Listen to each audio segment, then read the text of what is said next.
chef de projet IA à l'Ecolab, Ecolab qui est le laboratoire d'innovation du ministère de la Transition écologique. Et donc, j'ai participé activement à l'organisation de cette journée. Donc, l'objectif de cet atelier, c'est qu'on échange au maximum, que ce soit plutôt un dialogue entre nous et vous.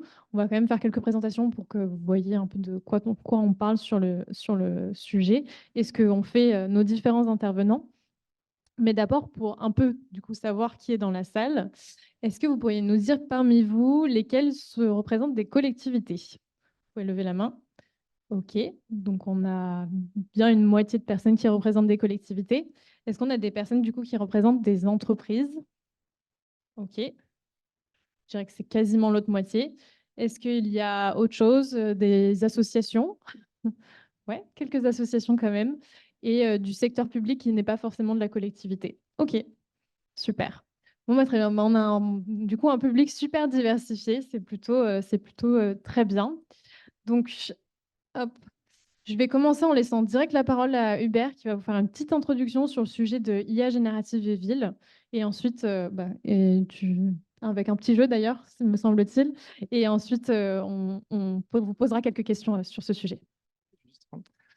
Bonjour à toutes et tous, je m'appelle donc en effet Hubert Béroche, je suis le fondateur de Urban AI. Urban AI, c'est un think tank qui fait des travaux de recherche et des expérimentations sur le sujet des intelligences artificielles urbaines. Et alors je suis là aujourd'hui parce que on a réalisé un rapport avec la métropole du Grand Paris sur les IA génératives. Je vous en dis deux mots rapidement et ensuite je vais essayer de vous donner un peu les bases de ce que sont les IA génératives et comme ça, vous pourrez peut-être un peu mieux comprendre la suite de cet atelier. Euh, Ah, ok. Donc, à propos du rapport dont je vous parlais, on a fait une version anglaise d'ailleurs qui est déjà disponible si ça vous intéresse, ça s'appelle Generative AI for Urban Governance. C'est un rapport qu'on a réalisé en collaboration avec la métropole du Grand Paris. Le point de départ de ce rapport, c'était quoi? C'était toute la prolifération des débats que vous avez dû voir sur les IA génératives slash chat GPT, mais qui étaient quand même principalement des débats socio-économiques. Pourquoi je vous dis socio-économique? Parce qu'il y avait les débats les plus fantasques qui étaient sur l'avenir, la fin du travail et l'émergence rêvée d'une société du loisir, comme quoi ChatGPT allait voler tout nos travails. Donc ça, il y a eu beaucoup de débats là-dessus. Et il y a eu d'autres débats aussi plus fondés, peut-être aussi plus intéressants, qui montraient qu'en fait, des technologies comme ChatGPT étaient instrumentalisées par certains acteurs privés pour cannibaliser d'autres secteurs privés. Hein, pour dire qu'en fait, par exemple, c'était parfois du vol, que parfois il y avait de l'extraction de données qui n'avaient pas respecté le droit d'auteur. Donc en fait, il y avait comme ça tout un enjeu de pouvoir, un nouveau paysage socio-économique qui se dessinait autour de ces technologies. Donc, toujours est-il que, en fait, le paysage médiatique, il a été pleinement occupé par ces sujets socio-économiques et pas tant que ça. Peut-être que vous l'avez vu, en fait, ou pas vu, du coup, sur les sujets de gouvernance urbaine et de la ville.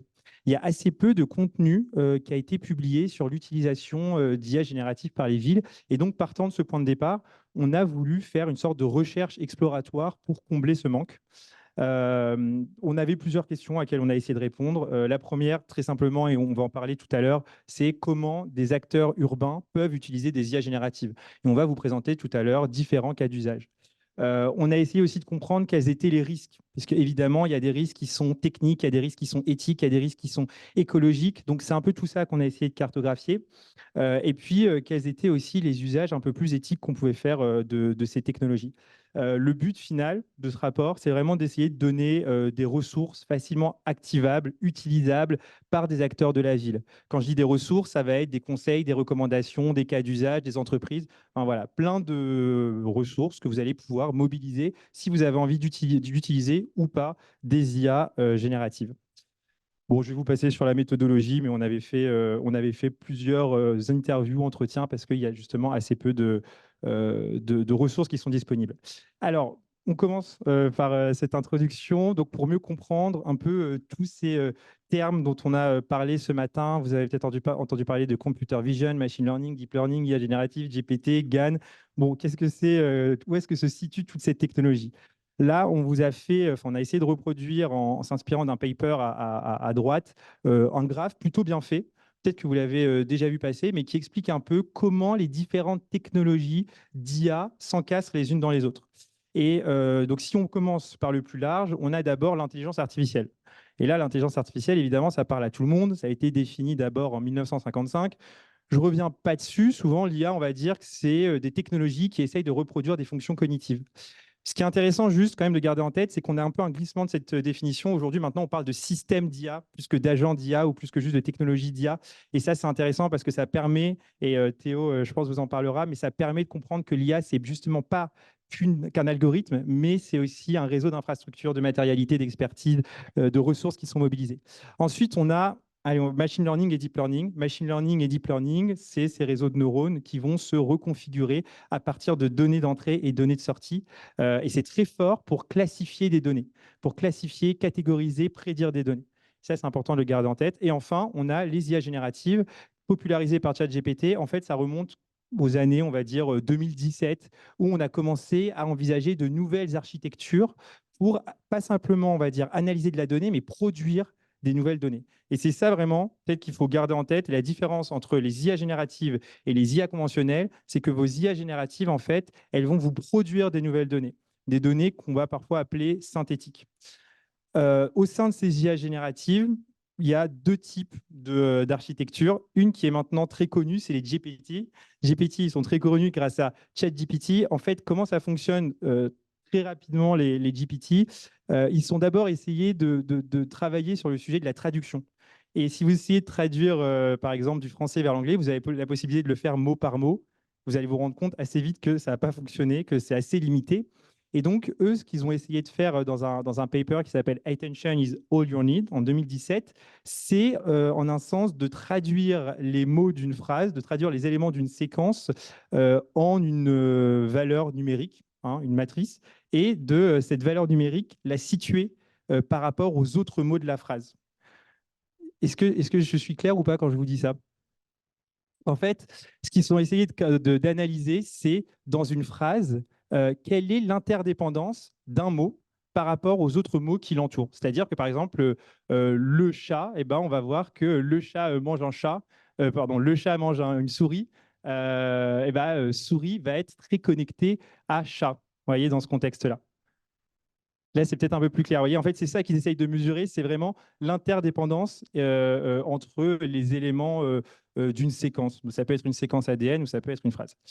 Ça, c'est les GPT. Et ça fonctionne très, très bien. Et en fait, plus on va être capable vraiment de mieux en mieux situer un mot par rapport à un autre mot dans un certain contexte. Et puis, vous avez ce qu'on appelle les GAN. Et alors, les GAN, comment ça fonctionne? C'est un modèle qu'on appelle adversarial. Pourquoi c'est un modèle qui est adversarial? Parce que dans votre GAN, vous avez un gentil et un méchant algorithme. Le méchant algorithme, c'est le discriminant. Le gentil algorithme, on va dire que c'est le producteur. Et vous avez des données d'entraînement. Et le but, à la fin de votre GAN, c'est de produire des données qui sont proches de votre donnée d'entraînement. Et donc, vous avez un producteur qui va produire plein de données. Et tant que votre discriminant est capable de voir la différence entre les données d'entraînement et les données qui sont produites, eh ben, il dit au producteur de recommencer. Parce qu'il lui dit, en gros, là, tu n'as pas réussi à me tromper, donc il faut que tu continues. Et donc, le producteur produit des données jusqu'à ce que les données synthétiques ne soient plus, que le discriminant n'arrive plus à les distinguer. Et donc ça, c'est très utile, par exemple, si vous voulez peindre une peinture qu'aurait pu peindre Rembrandt, ou si vous voulez compléter la 10e symphonie. Vous voyez, on arrive à produire de manière comme ça, continuelle, une donnée totalement identique ou similaire. Alors, on va voir si vous avez vraiment compris ce que j'essayais de vous transmettre. Premier cas d'usage, là, on a une intelligence artificielle qui classifie les éléments d'une image. Est-ce que c'est une IA conventionnelle ou est-ce que c'est une IA générative? Conventionnelle, parfait. Là, on a une IA. Alors, c'est une startup qui s'appelle Urbanist AI et ils vont être capables de transformer l'image que vous rentrez. Et en fait, on peut faire plein de choses avec. Par exemple, vous allez dire reproduis cette rue, mais dans le style architectural de Toulouse ou de Paris. Et en fonction de ce point d'entrée, eh ben, en image de sortie, il va reproduire cette rue conformément à la requête que vous avez demandée. Et là, est-ce que c'est une IA conventionnelle ou générative? Générative, voilà, tout le monde a compris. Et donc, vous êtes prêts pour l'atelier, on est bon. Est-ce qu'il y avait des questions particulières suscitées du coup par cette présentation? Oui. Attends, il y a un micro qui va descendre. Et pour ceux qui nous suivent à distance, vous pouvez aussi poser vos questions dans le chat, n'hésitez pas. Ouais. Merci. Aladin Chetouani, enseignant-chercheur à Polytech Orléans, Université d'Orléans. Vous n'avez pas mentionné les auto-encodeurs. C'est génératif aussi. Je travaille Alors, sur ça, c'est pour ça qu'on parle. bon, enfin, déjà là, j'avais l'impression que j'étais pas hyper clair dans les présentations sur la différence entre GPT et GAN. Mais oui, en effet, après, enfin, oui, on pourrait aller même encore plus loin. On n'a pas parlé de self-attention, on n'a pas parlé, tu as parlé d'attention, mais le but, c'était plus de faire en sorte que vraiment tout le monde comprenne les deux architectures principales d'IA générative. Et D'accord. Et par contre, je ne sais pas, peut-être qu'il faut préciser la différence entre les GAN et les GPT. Les GAN, en fait, il y a le discriminateur et le générateur. Et potentiellement, ça peut être du bruit en entrée qui génère des visages. Les premiers GAN, c'était ça. Donc, peut-être préciser ce genre de choses. ouais, alors, merci. Non, mais absolument. Donc, en effet, GAN, souvent, ça va être très utilisé pour images, son. Donc, vous voyez, pour les deepfakes, les GAN, c'est parfait. Hein, quand on veut faire parler Barack Obama et lui faire dire il faut voter Donald Trump, bon, bah là, top. GPT, en effet, donc vous avez compris, du coup, c'est des séquences. C'est là où ça va être plus intéressant. Donc, ça va être une séquence. Donc, des séquences, c'est quoi? C'est des phrases, c'est des codes, c'est des séquences ADN. Et c'est dès qu'il faut essayer de compléter la suite d'une séquence, bah là, GPT va être plutôt très fort. C'est bon? Est-ce qu'il y a d'autres questions? Ok, sinon on continue sur un petit sondage. Qui d'entre vous a déjà utilisé ChatGPT? Ok, quasiment toute la salle. Et qui l'a déjà utilisé dans le cadre de son travail? Ok, un peu moins de personnes. Et est-ce que certains d'entre vous, par hasard, connaissent un petit, je sais pas comment on peut appeler ça, quelque chose de, un petit de ChatGPT qui s'appelle Climate Q&A? Il y en a quelques-uns. Bon alors, je te laisse du coup en dire un peu plus pour ceux qui ne connaîtraient pas l'outil Climate Q&A. Merci beaucoup. Bonjour à toutes et tous. Donc, moi, ma spécialité, c'est justement ce sujet. Donc, je suis ingénieur en IA depuis un petit moment. Donc, je code encore tous les jours et pas plus tard que ce matin encore très tôt. Ma spécialité, c'est justement sur les questions sociales et environnementales. Mon travail, c'est de le faire sur des thématiques publiques et privées. Et j'ai aussi l'occasion d'être coprésident d'une ONG qui s'appelle Data for Good, sur laquelle j'ai aussi l'occasion de faire ça avec beaucoup d'associations et de pouvoirs publics. Moi, je vous ai fait aussi une petite image comme introduction. C'est une ville française où on aurait réussi la planification écologique vue par ChatGPT et sa version image. À vous de voir si c'est réaliste ou pas. J'ai eu notamment l'occasion, c'était une très bonne introduction, de développer un outil qui s'appelle Climate Q&A, qui est une IA générative qui justement exploite du texte pour répondre à des questions écologiques basées uniquement sur les rapports du GIEC et de l'IPBES. L'IPBES, si vous ne connaissez pas, c'est le GIEC de la biodiversité, et le GIEC, si vous ne connaissez pas, j'espère que je n'ai pas besoin de l'expliquer, donc je ne vais pas le dire. Non, c'est du coup les experts qui forment le consensus international sur la science climatique et qui produisent notamment plusieurs rapports tous les 3 ans, dont le 6e rapport, qui était composé de plein de petits sous-rapports, représente en gros 6 à 7 000 pages. Et si on rajoute en plus les thématiques nature, biodiversité par l'IPBES, ça fait en gros 14 000 pages de PDF que globalement personne ne lit vraiment. Et donc, de ce constat-là est née l'idée de se dire, mais il y a quand même vachement de gens qui aimeraient bien avoir un peu de détails sur ce qu'il y a dans la science climatique pour plein de raisons. Ça peut être le grand public, les villes, les professionnels, les experts, les scientifiques, les journalistes pour vérifier des informations. Et donc, j'ai eu la chance de construire cet outil-là qui, tout simplement, c'est vraiment un outil de chat dans lequel on peut poser des questions dans toutes les langues et qui va répondre en se basant exclusivement sur ces rapports-là. Donc, on a fait exprès de faire en sorte que ça affiche exactement sur le côté, que ça soit même pas caché, pour que ça soit toujours référé à la science. Depuis la semaine dernière, et c'est d'ailleurs une exclusivité mondiale que je vous présente aujourd'hui, ça commence aussi à renvoyer des images pour illustrer ce qui est extrêmement important dans ce sujet-là. Il y a aussi pas mal de choses à voir dessus, je vais vous montrer. Parce que juste là, donc c'est intéressant de savoir que ça existe et que vous pouvez vous en servir parce que c'est gratuit, open source, donc ça veut dire que vous pouvez aussi le répliquer sur d'autres situations, parce que le code est ouvert pour pouvoir en faire autre chose. Et je vais vous raconter un peu plus ce qu'on peut en faire.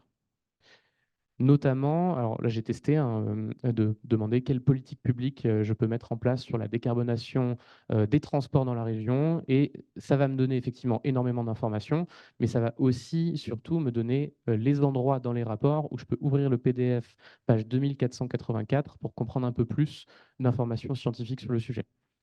Je peux aussi m'en servir, donc je peux poser plein de questions, hein, on a notamment sorti hier la liste des 4000 premières questions qui ont été posées à l'outil, ce qui était une demande qu'on nous a beaucoup fait de la part des scientifiques qui voulaient comprendre qu'est-ce que les gens, qu'est-ce que les citoyens posent comme question sur la transition écologique, et du coup pouvoir aussi aider comment on pourrait mieux s'adapter sur la communication envers les citoyens. Vous pouvez aussi le mettre en mode enfant. Il y a un mode grand public, un mode expert et un mode enfant. Le mode enfant, moi je l'utilise assez souvent parce qu'en fait, en pratique, c'est quand même super compliqué le changement climatique. Et donc, le mode enfant, genre, parfois je commence par ça et ensuite j'augmente la complexité. Et donc, en général, ça va parler de si on demande l'intérêt de mettre des mangroves ou de végétaliser les villes, ça va expliquer que la végétalisation, c'est un peu comme un super-héros qui va venir protéger, ou alors ça va faire des métaphores pour expliquer que les gaz à effet de serre, c'est un peu comme mettre une couette et qu'on a au final un peu chaud sous la couette. Et donc, c'est extrêmement utile pour beaucoup de gens. On est en train de travailler avec beaucoup de musées pour mettre ça en place pour les enfants, pour essayer de leur expliquer des sujets très compliqués et malgré tout avoir quand même les sources scientifiques derrière associées. Ça, en fait, en pratique, et je vais commencer à étendre un petit peu plus, c'est un sujet que, en fait, on peut appliquer à énormément de choses. La condition, c'est d'avoir un corpus documentaire. Donc là, tu as parlé beaucoup d'images, je parle un peu plus de texte, justement, et donc des sources documentaires textuelles de valeur sur la transition et la planification écologique, il y en a énormément. On a ces rapports scientifiques, certes, mais on a aussi énormément d'institutions, notamment publiques, qui produisent beaucoup de choses dans les régions, au niveau national, et qui sont globalement sont, si je caricature, enfouis dans des PDF que personne ne va jamais lire. Et donc, j'ai notamment l'occasion de travailler et avec Lydia, qui est dans la salle de l'ADEME, si vous voulez lui poser la question, et avec beaucoup d'autres institutions pour... ah oui, il y a deux Lydia. Non. Euh, et pour notamment se dire, bah, au-delà des rapports du GIEC, il y a 37 ans d'archives documentaires de l'ADEME qui fournissent une connaissance incroyable sur la planification écologique, très détaillée par industrie en France et dans les régions. Et du coup, on est en train de travailler sur justement une déclinaison de cet outil-là à l'intérieur de l'ADEME et avec leurs documents. On est encore au début de l'aventure parce que c'est au final vachement plus dur d'archiver 37 ans de documents avec 40 000 documents que 4-5 PDF de 3000 pages. Et donc, il y a vachement plus de challenge quand on fait ça. Mais en tout cas, ça permet effectivement d'être encore plus précis sur des informations sur la transition écologique en France. Comment ça marche en quelques secondes? Ça a sauté au slide, mais c'est pas grave. C'est juste pour vous montrer que, en fait, c'est assez simple. Si vous avez déjà utilisé ChatGPT, vous comprenez qu'il faut faire des instructions. On va écrire ce qu'on veut. Et plus vous êtes précis dans ce que vous écrivez, plus vous donnez de la matière, plus ça va être précis et pas moyen, comme vous pouvez l'avoir avec un ChatGPT je sais tout qui en fait raconte pas grand-chose. Donc l'idée, c'est un peu de répliquer ça et on va connecter, et c'est là où tu parlais de système d'IA et pas juste d'IA toute seule, on va connecter à un algorithme d'IA générative type ChatGPT, on va mettre en amont un moteur de recherche qui va s'occuper de trouver des extraits, des passages pertinents par rapport à une question. Donc c'est un moteur de recherche assez classique d'une certaine manière. On va poser une question, ça va nous sortir 10 extraits qui sont pertinents pour répondre à la question. Et ensuite, ces 10 extraits, on va les glisser à l'intérieur d'une instruction à ChatGPT. Donc c'est ce qu'on voit sur le côté, c'est vraiment un extrait en anglais de la manière dont ça fonctionne. On va avoir On va expliquer qu'est-ce que doit faire l'algorithme. On va lui donner plein de guidelines pour dire attention, si tu as des faits, il faut vraiment que tu les cites. Si tu ne sais pas la réponse, tu ne vas pas les dire.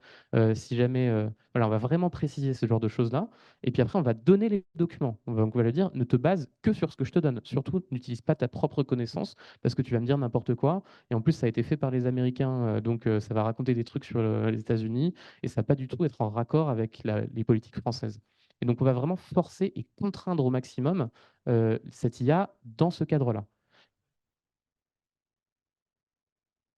Ah bah, je pourrais rentrer dans le détail.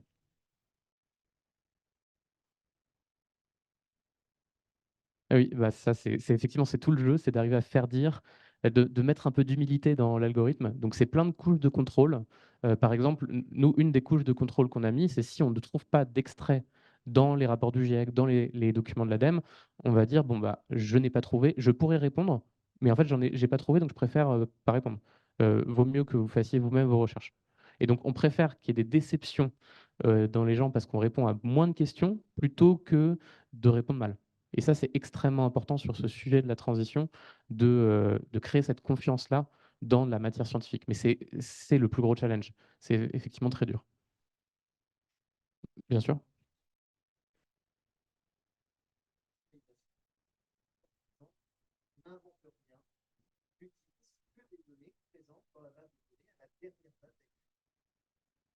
C'est-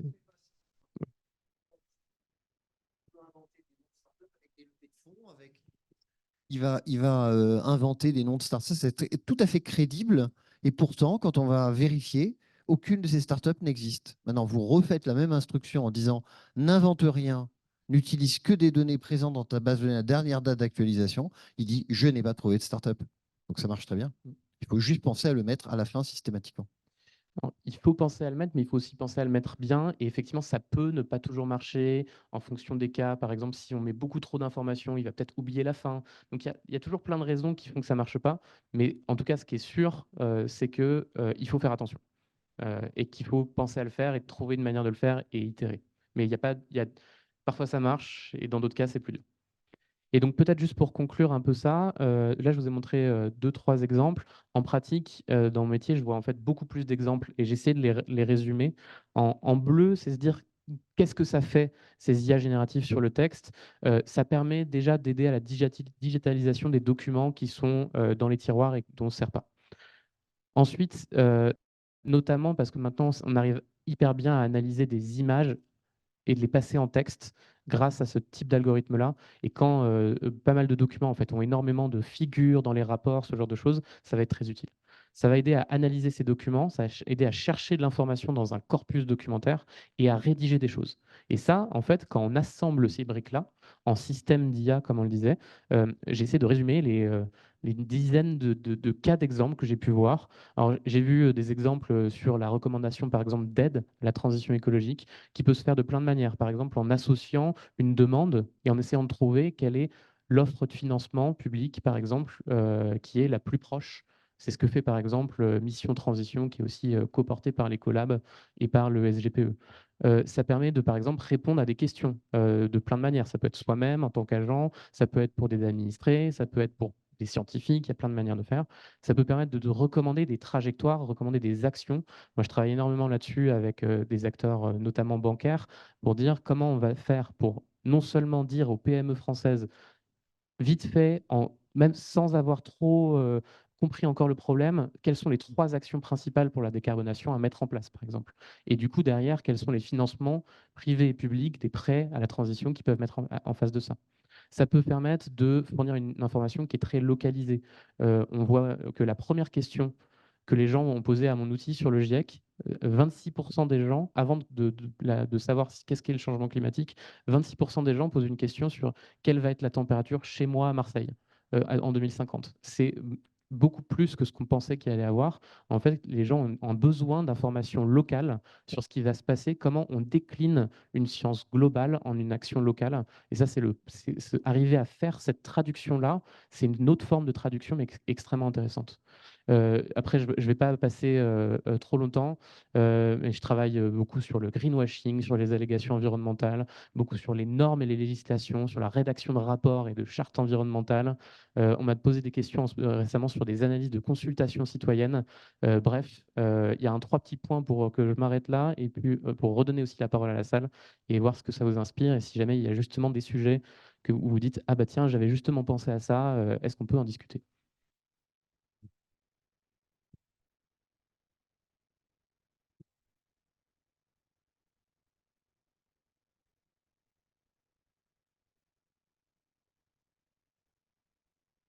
Oui, bonjour, Philippe Sajot, Noisy-le-Grand.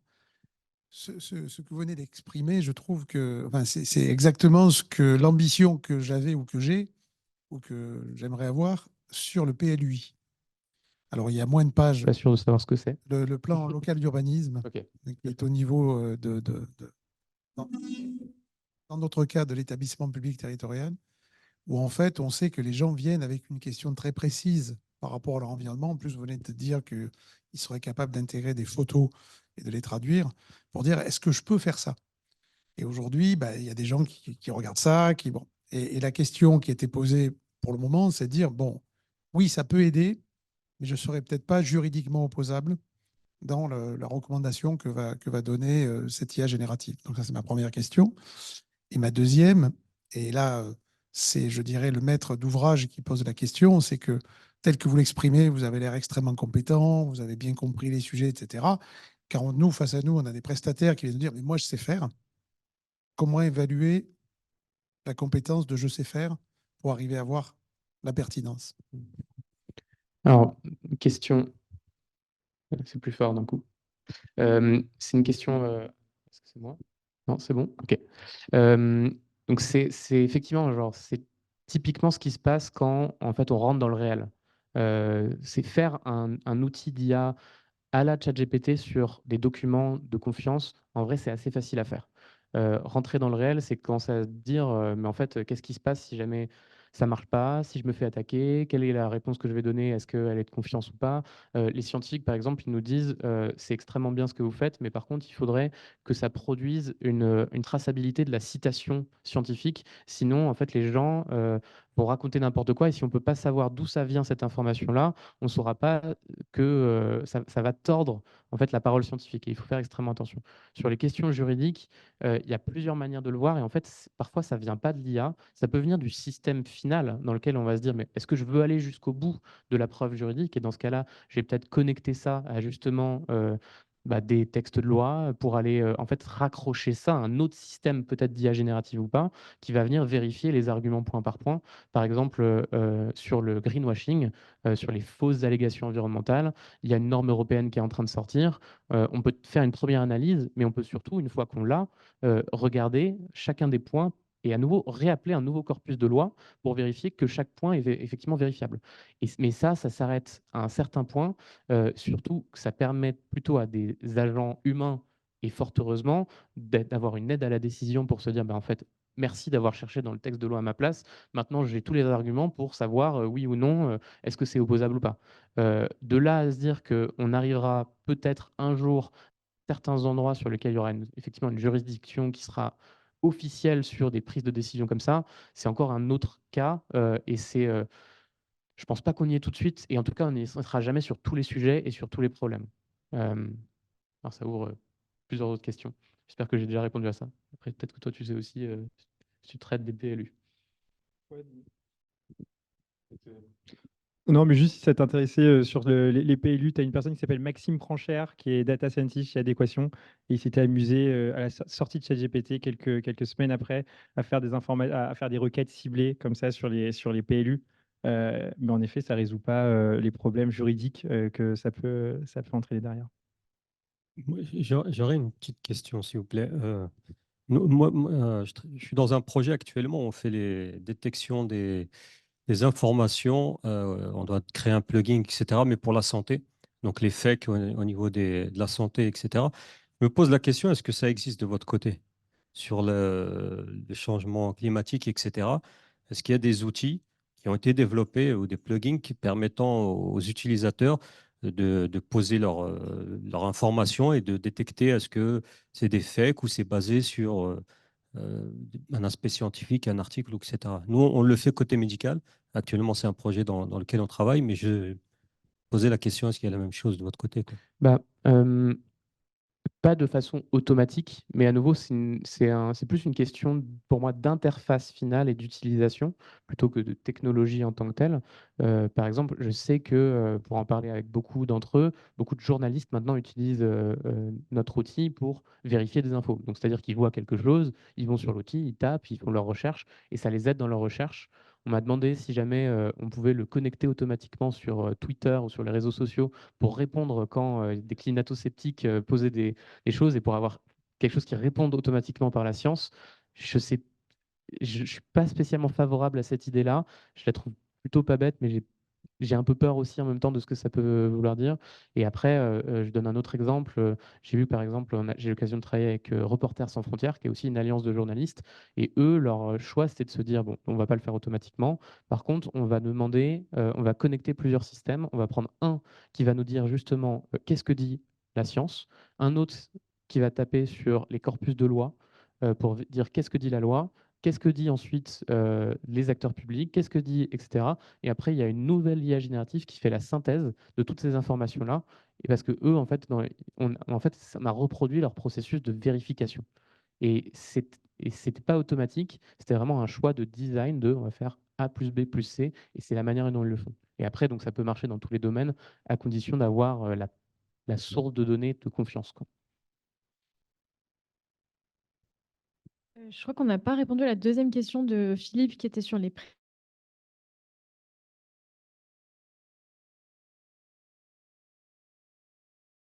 prestataires et sur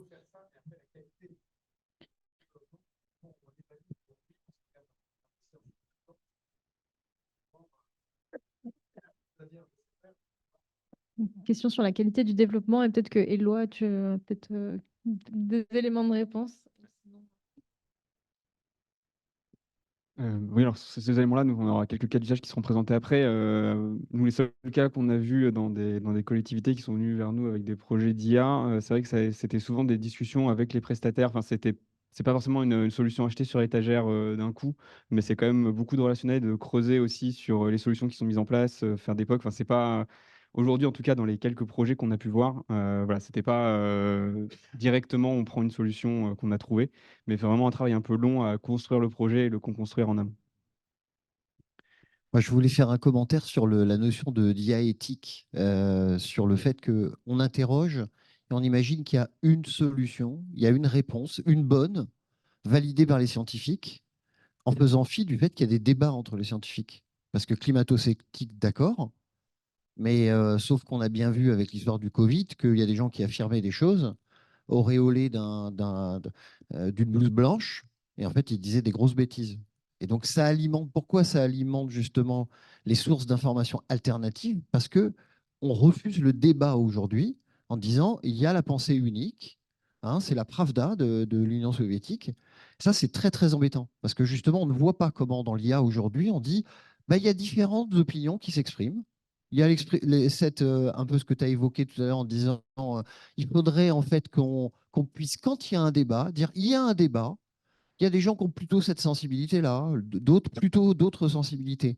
Et je finirai en évoquant le sujet de la taxonomie européenne, hein, qui normalement définit ce qu'est une activité durable, pour avoir discuté avec des experts qui ont participé à la rédaction et qui me disent l'encre n'est pas sèche. Ils ont des centaines de questions d'entreprises qui disent ça veut dire ça ou ça veut dire ça. Ben, on ne sait pas vraiment, les critères techniques, va falloir encore les revisiter. Donc, ça veut dire quoi? C'est-à-dire qu'il faut accepter, et donc, je me posais la question, comment on gère des cônes d'incertitude en disant, pour le moment, la taxonomie, elle dit plutôt ça, mais c'est pas sûr, c'est encore incertain. C'est une excellente question. D'une certaine manière, le GIEC est peut-être un des rares cas possibles sur lequel c'est plus facile. Parce que, surtout quand on est sur les résumés pour les décideurs, qui sont une toute petite partie du rapport, qui en fait sont très très aseptisés par rapport au reste du rapport, parce que c'est des résumés qui ont été validés mot par mot par toutes les parties de l'ONU. Donc, ça ne veut pas dire qu'il n'y a pas eu de consensus, mais le travail du GIEC, c'est justement un travail de débat. Et tous les papiers, toutes les théories ont été étudiées et mis sous ce format-là. Donc, d'une certaine manière, c'est un peu plus facile, ça ne résout pas tout, mais quand on est sur le GIEC, ce n'est pas du tout la même chose que quand on est sur effectivement des documents sur les politiques publiques françaises, sur la planification écologique ou européenne, qui n'ont pas cette même valeur de consensus même dans la gestion des sources. Et donc derrière, si on prend quand même le GIEC, nous, ce qu'on essaye de garder, c'est il y a quand même ces niveaux d'incertitude. Chaque paragraphe, il y a marqué with medium confidence, with high confidence. Et ça, on essaye de le garder au maximum. Une autre manière qu'on a vu de le faire, c'était l'exemple que je donnais pour Reporters sans frontières. En fait, quand on va chercher plusieurs sources, on va d'abord travailler chacune des sources séparément, et ensuite on vient donner les points de convergence et les points de divergence entre chacune des sources. Et effectivement, on voit que le GIEC et l'ADEME ne sont pas toujours d'accord, par exemple. Ou alors elles ne sont pas spécialement pas d'accord, mais c'est dans l'application locale que c'est pas la même chose, qu'il y a des spécificités. Et donc le processus peut un petit peu s'automatiser. Le risque, c'est à nouveau, c'est d'en avoir conscience ou pas. Plutôt, en général, on n'en a pas conscience et on vient l'utiliser effectivement comme une vérité unique et ça propage cette vérité unique-là. Moi, l'énorme risque que je vois derrière, c'est que la plupart des gens, notamment en France, et c'est en train de changer avec Mistral qui change un petit peu la donne, utilisent quand même des outils qui ont un biais américano-centré dans la vision de l'écologie. Et ça, quand on demande, même si c'est forcé sur le GIEC, et quand on demande par exemple qu'est-ce qu'il faudrait faire pour la transition écologique à un ChatGPT, les premiers trucs qui va sortir, c'est le renouvelable et les incentives, c'est-à-dire les financements, donc typiquement le plan Biden de financement, et ça va être beaucoup moins ancré sur une politique plus autour de la régulation et de la taxation qu'on va voir en Europe. Et donc ça, c'est des débats qu'on voit énormément. Le gros point, c'est déjà d'en avoir conscience. Et ensuite, il y a un peu un problème technique pour essayer de trouver des manières de le mitiger. Et il y a beaucoup un problème philosophique qui ne sera pas résolu et sur lequel il faut à un moment mettre des limites d'utilisation pour dire ne nous en servons pas pour faire ça. C'est un outil de recherche, c'est pas un outil de décision, quoi. Il y a d'autres questions? Oui, il y a une question.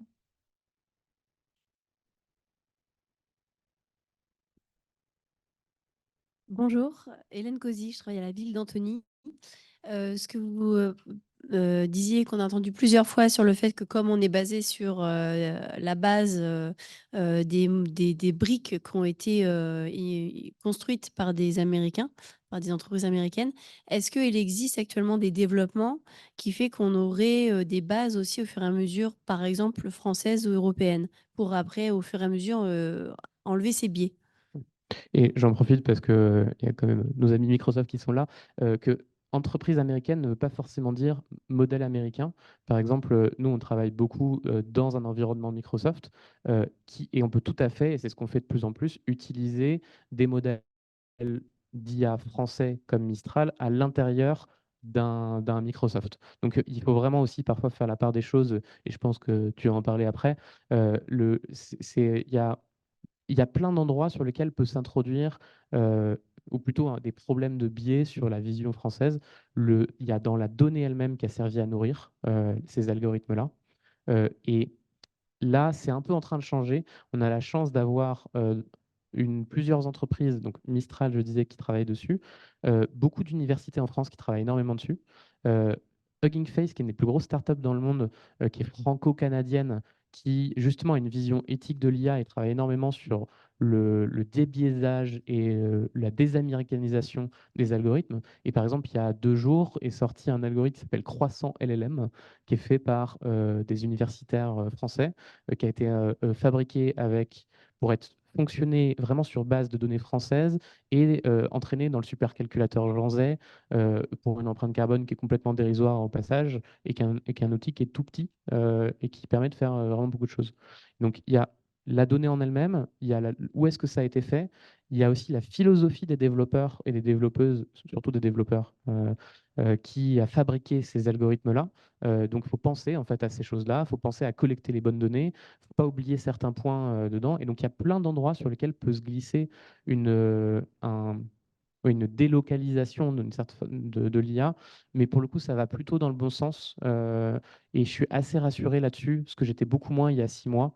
Et on peut vraiment maintenant avoir des vrais outils qui vont fonctionner très bien en langue française, sur base de données françaises. C'est juste qu'il faut en avoir conscience et continuer dans cette direction-là.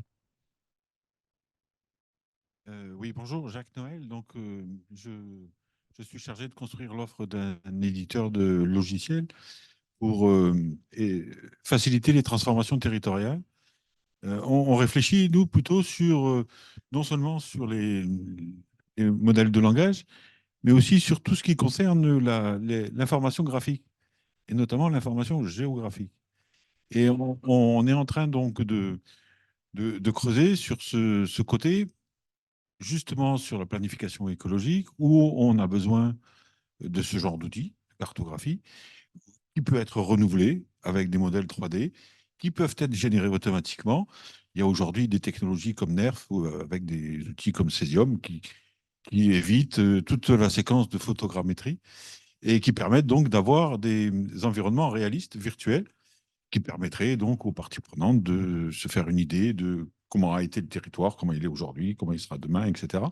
Et la question, c'est est-ce qu'il y a aujourd'hui la demande de la part des collectivités pour ce genre d'outils?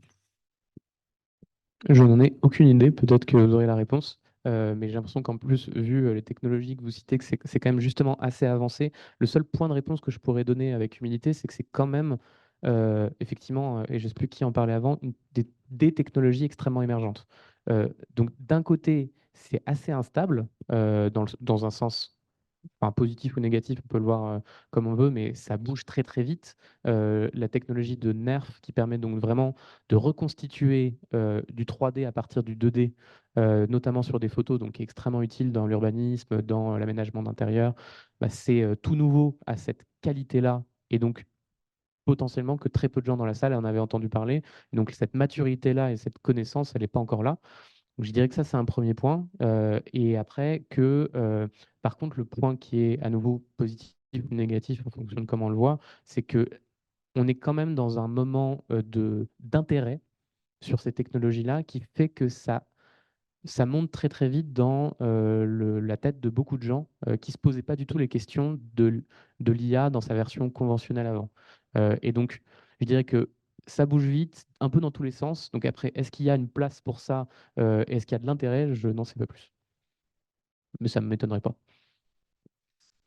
Oui, peut-être juste pour compléter et sur votre question, nous, on avait identifié évidemment à l'international pas mal de papers qui travaillent exactement sur votre cas d'usage. Donc, comment est-ce qu'à partir d'une carte, on arrive à la compléter, imaginer d'autres aménagements, etc. Donc, ça, à la limite, je pourrais vous les donner tout à l'heure. Et en France, vous avez un projet qui s'appelle Twin City. Je ne sais pas si vous connaissez, ça a été. Ah, vous connaissez, bah, très bien. Bon, alors, pour ceux qui ne connaissent pas, ça a été. C'est un projet qui a été incubé, je crois, à l'État Lab. Notamment, il y a une développeuse, enfin, j'ai Jeanne Dussert, une personne qui travaille dessus. Et alors, l'idée de Twin City, c'était de reproduire un jumeau numérique d'une ville. Alors, pourquoi ils voulaient reproduire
sur la métropole du Grand Paris de projet IA.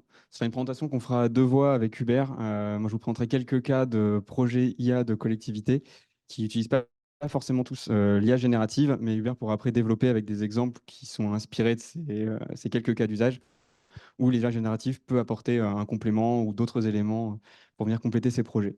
Rapidement, la métropole du Grand Paris, le vice-président l'a présenté ce matin, donc on est une collectivité assez récente, créée en 2016. On représente 131 communes sur un territoire de 812 km², donc un gros territoire. On intervient principalement auprès de ces communes pour les accompagner sur les sujets, en tout cas d'innovation et de numérique, à lancer des expérimentations et tester de nouveaux dispositifs, notamment en matière d'IA. Le programme Innover dans la ville, programme qui permet de venir accompagner les communes et les établissements territoriaux par un comité d'experts de l'innovation et du numérique qui peut leur apporter des conseils, des soutiens, des benchmarks et aussi par un soutien financier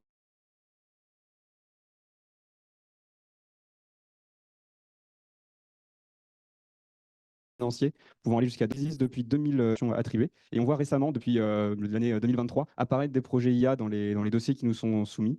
Donc à date, voilà, on a eu 4 projets IA qui ont été présentés dans le cadre de ce dispositif. Et en parallèle, on a aussi donc Quartier métropolitain d'innovation, qui est un autre dispositif qui lui s'adresse à la fois aux communes pour leur permettre de dynamiser un quartier en faisant un territoire d'expérimentation où elles pourront accueillir des prototypes innovants.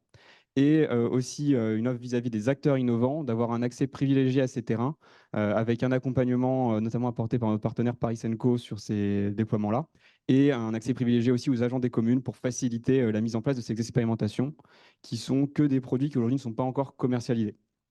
Et dans le cadre de ce projet, on a eu une trentaine d'expérimentations qui ont été accompagnées, avec 7 projets qui ont aujourd'hui une composante IA. Donc là, on est vraiment sur des dispositifs qui sont tournés vers les communes et les EPT de la métropole. On a aussi quelques projets en interne à la métropole sur ces sujets d'IA, notamment un projet avec Bruparif sur l'utilisation de l'IA pour discriminer les nuisances sonores et identifier quelle est la contribution de chaque source dans le son à cette nuisance globale. Et un projet avec Adviseo sur la suivi des consommations dans les bâtiments publics, avec l'idée de pouvoir avoir des plans automatiques d'action qui seraient générés et des stratégies d'effacement.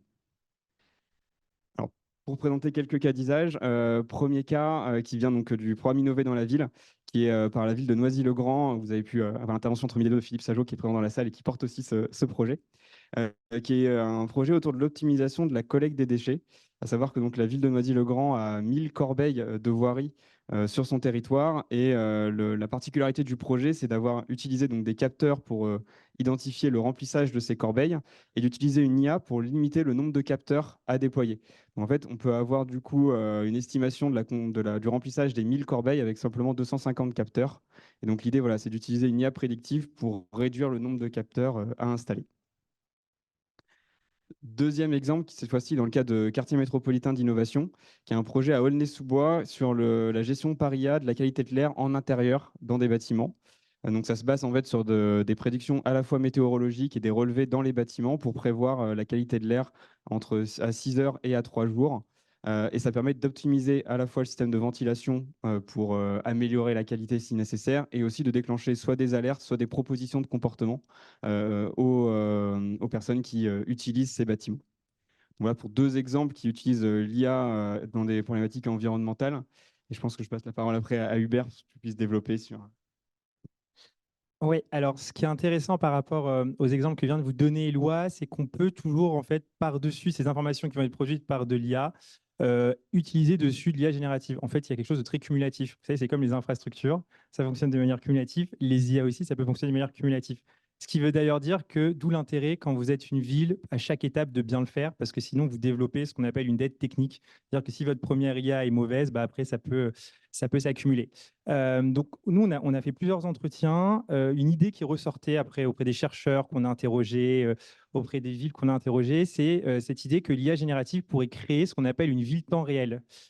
Et alors, on l'a mis dans le rapport. Là, en fait, c'est quand même un imaginaire très américain. Toi, t'en parlais tout à l'heure, mais on est dans cette idée. Donc, nous, dans les personnes qu'on a interviewées, il y avait des chercheurs du MIT, il y avait la ville de Winnipeg, enfin voilà, il y avait des acteurs, il y avait la ville de Boston. Donc, On a essayé ensuite de faire ça de manière synthétisée. Mais donc, il y a quand même cette idée d'avoir une ville temps réel. Et donc, s'il y en a certains d'entre vous qui ont été confrontés parfois à des présentations de Smart City, c'est peut-être quelque chose qui peut vous parler, cette promesse d'avoir une vision instantanée de la ville à un instant T.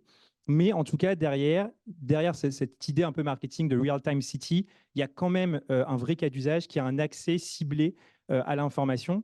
C'est l'exemple dont vous parlez, par exemple, tout à l'heure, Théo, avec le GIEC.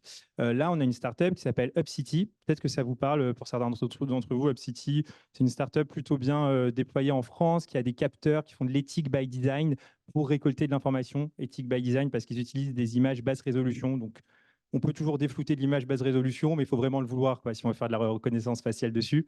Et donc, normalement, leur dashboard, c'est un dashboard classique d'hyperviseur, hein, c'est-à-dire, si vous êtes familier avec les hyperviseurs, vous voyez tout ce que c'est. Enfin, vous avez tous peut-être même, vous travaillez peut-être tous avec des hyperviseurs ou des agents de votre ville. Oui, c'est ça. Plus ou moins. Qui voit ce que c'est? Qui ne voit pas ce que c'est un hyperviseur? Ok. Alors, un hyperviseur, c'est une zone, enfin, c'est une salle qui est un peu une salle depuis laquelle c'est une sorte de salle de contrôle. En fait, depuis cet hyperviseur, par exemple, ça peut être une direction des voiries, enfin, ça peut être, vous avez accès à plein d'informations en temps réel ou pas sur votre ville, en général, grâce à des caméras de surveillance. Vous voyez, c'est ça souvent l'hyperviseur. Et donc, on va utiliser de la reconnaissance d'images IA conventionnelle sur ces images-là pour avoir plus d'informations depuis vos caméras de surveillance. Mais donc, ça, en général, vous voyez, vous avez un accès qui est un peu technique à ces hyperviseurs. Ben là, ce qu'a proposé UpCity, c'est d'utiliser du langage naturel via une IA générative pour interagir avec les informations qu'ils récoltent. Donc, en fait, vous allez de la même manière que, par exemple, avec l'outil de Théo, vous allez interroger l'IA générative, l'agent conversationnel. Bah là, vous allez interroger l'IA d'UpCity. Et donc, en tant que ville, l'IA va vous donner accès à l'information que vous vouliez avoir. Quel jour est-ce que j'ai eu le plus de piétons qui est passé dans cette rue? Donc, vous voyez, il y a cette idée d'avoir une information vraiment un peu plus accessible. C'est en cours de déploiement, donc ils sont en train de le faire. Et je crois que le deuxième exemple que j'avais, et là, c'est vraiment très, très proche de ce qu'a fait Théo, ça s'appelle Delibia. Est-ce que certains d'entre vous connaissent Delibia? Parce qu'ils sont pas mal. Ouais.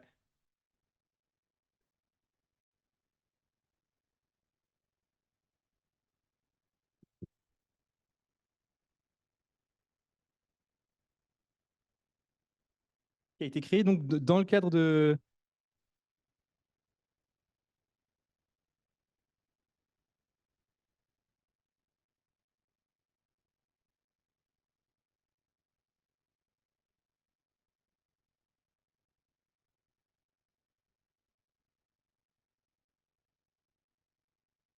Et alors, en effet, d'ailleurs, c'est très intéressant aussi ce que vous dites, parce que ça peut répondre un peu à la question de Philippe, puisque j'avais échangé, j'ai oublié son prénom, avec leur CEO, donc qui m'avait expliqué comment ils. Exactement. Et donc, en effet, ça a été une expérimentation qu'on pourrait appeler sandboxer. Vous voyez, c'est-à-dire que tous les risques qu'expliquait Philippe, eh ben, un moyen pas de les contourner, mais en tout cas de délimiter le risque, c'est d'avoir une approche itérative et très délimitée avec, en effet, des partenaires privilégiés. Et donc, ils ont avancé, comme. Aujourd'hui, en fait, la base documentaire, enfin le corpus documentaire, c'est essentiellement la décision publique, hein, c'est des délibérations des collectivités qui sont des documents publics. Donc ça, c'était la première base. Et ensuite, quand les collectivités déploient la solution en interne, on peut également mettre dans cette IA, en fait, le corpus documentaire qu'on choisit, donc des procédures, des rapports d'activité, des référentiels. Donc ça permet vraiment d'avoir une IA très ciblée. Et donc aujourd'hui, maintenant, ils sont déployés sur le territoire national, quoi. Enfin, il y a des territoires comme Bordeaux qui travaillent avec Delibia. Et donc, le but de Delibia, c'est de faciliter l'accès à de l'information publique, des délibérations, des rapports, etc. Et là, on a en effet un très bon exemple, vous voyez, de comment est-ce qu'une solution française, de manière un peu sandboxée, itérative, avec un réseau de partenaires, a réussi à développer de manière intelligente cet outil.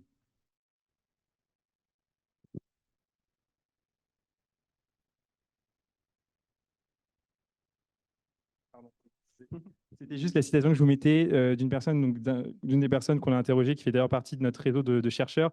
Parce que justement, ce qui était intéressant, c'est donc même aux États-Unis, ils ont conscience quand même de dire qu'ils c'est important d'essayer d'encadrer ces technologies et qu'il y a cet encadrement qui doit primer sur la disponibilité de l'information.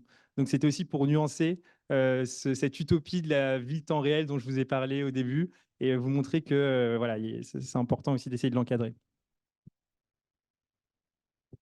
Alors, autre cas d'usage, plus centré sur les notions d'IA générative, c'est un projet à Suresnes qui a été soutenu dans le cadre d'Innover dans la ville, qui visait à créer un centre de contact assisté par IA. Donc, l'idée, c'était d'avoir donc une équipe de 4 personnes qui, donc aujourd'hui, répond aux demandes entrantes des citoyens, que ce soit par téléphone ou principalement par téléphone. Et donc, ils ont venu compléter cette équipe la mise en place d'un chatbot et d'un callbot qui donc pouvait répondre à ces demandes. Alors, dans 2 cas, soit lorsque le standard est fermé, soit quand on a des pics d'affluence et que du coup, les agents peuvent activer ce chatbot, voicebot, pour limiter le flux entrant et apporter un premier niveau de réponse. Ce qui est intéressant, c'est que l'outil mis en place donc, se base sur une liste de questions qui a été établie et avec un nombre de réponses en face. Et cet outil sert aussi aux agents eux-mêmes qui peuvent utiliser donc, du coup, l'outil pour proposer des réponses aux personnes qu'ils ont au téléphone.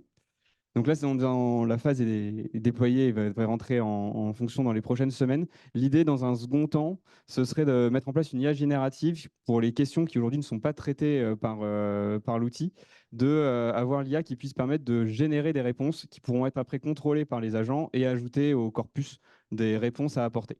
Donc c'est un projet voilà, qui est en cours de déploiement à Suresnes en ce moment.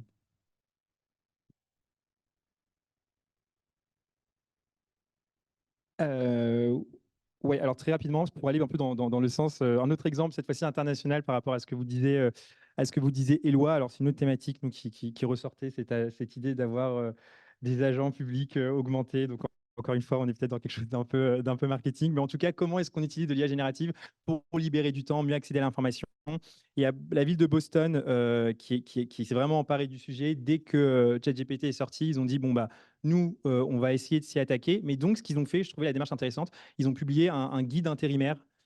Et dans ce guide intérimaire, justement, ils essayaient un peu de donner les recommandations à faire, ne pas faire leaker des informations confidentielles. Quand vous faites du code, faire attention à certains usages.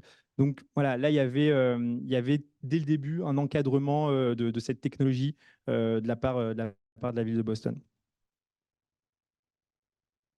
Dernier exemple qu'on voulait présenter, c'est un projet qui est moins directement sur un outil technologique en lui-même, mais c'est plutôt de montrer aussi que l'IA peut être un moyen de créer du lien et de créer de nouvelles outils de médiation aussi. Et donc, c'est l'initiative aussi à Noisy-le-Grand de Qu'est-ce qu'il y a, qui vise à sensibiliser des publics jeunes à l'IA à travers l'organisation d'un hackathon sur l'intelligence artificielle pour permettre à des jeunes de tester ces solutions, essayer de trouver des applications à l'IA et du coup voilà, comprendre comment on peut utiliser cette technologie aujourd'hui. À travers donc, cet hackathon, on aura 3 thématiques. Une sur un outil pour l'orientation des étudiants, un deuxième sur de la reconnaissance d'images à partir de plantes et le dernier sur un outil aussi pour identifier des cas de cyberharcèlement. Donc, voilà, l'idée, c'est de pouvoir avoir du coup ensuite des liens professionnalisants qui pourront être tissés à la suite de ce hackathon. Donc, c'est pour montrer que, voilà, que l'IA peut être aussi un moyen de créer de nouveaux sujets pour aller au contact de la population. Et je crois qu'on avait. Ouais. Et alors, pour finir toujours sur cette idée on va dire de sensibilisation, de participation, il y a 2 exemples que j'aime beaucoup. Lui, cet exemple, il est fait par une startup qui s'appelle Urbanist AI, qui est basée à Helsinki. Et donc, ils utilisent en fait de l'IA générative pour traduire des langages en requêtes naturelles en images. Et alors, pourquoi ils utilisent ça? Ils utilisent ça dans le cadre d'ateliers de délibération citoyenne. Et donc, ce n'est pas en fait une boîte tech, c'est vraiment une boîte d'urbanistes et d'architectes. Et c'est là où on le voit d'ailleurs dans leur approche, c'est-à-dire qu'ils ont plus pensé d'abord des ateliers délibératifs. Donc, ils travaillent avec des villes, la ville d'Helsinki, la ville de Dubaï, voilà, enfin, avec plein de villes dans le monde. Et en fait, ils travaillent ensuite avec des citoyens et le but, c'est d'augmenter des délibérations citoyennes de manière à ce que quand vous avez une idée, souvent ça va être dur à verbaliser, à dessiner, vous puissiez avoir recours à cet outil. Donc vous voyez, là on est vraiment, je trouve que c'est un bon exemple et ça a été bien pensé par les fondateurs de ce projet. Et puis, il y a toujours il y a un deuxième exemple qui est génial, qui est un peu plus ancien. Donc, mais on est toujours dans cette idée de sensibiliser au sujet climatique. Ça a été créé d'ailleurs par une personne maintenant qui est chez Hugging Face, Sacha Lucioni. C'est pas une chanteuse, hein. J'ai compris. J'ai eu un doute. Et donc, en fait, ils ont utilisé deux modèles d'IA. Donc, encore une fois, système d'IA.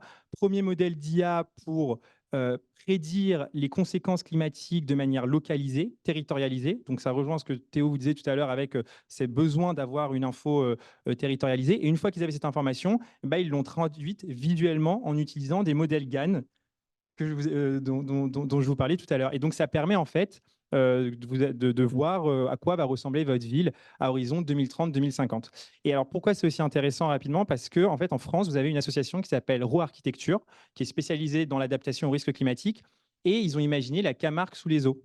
Et donc, en utilisant des visuels de cette manière-là, ils ont déclenché ensuite des ateliers citoyens pour essayer de lutter et de œuvrer à l'adaptation et à la mitigation du changement climatique.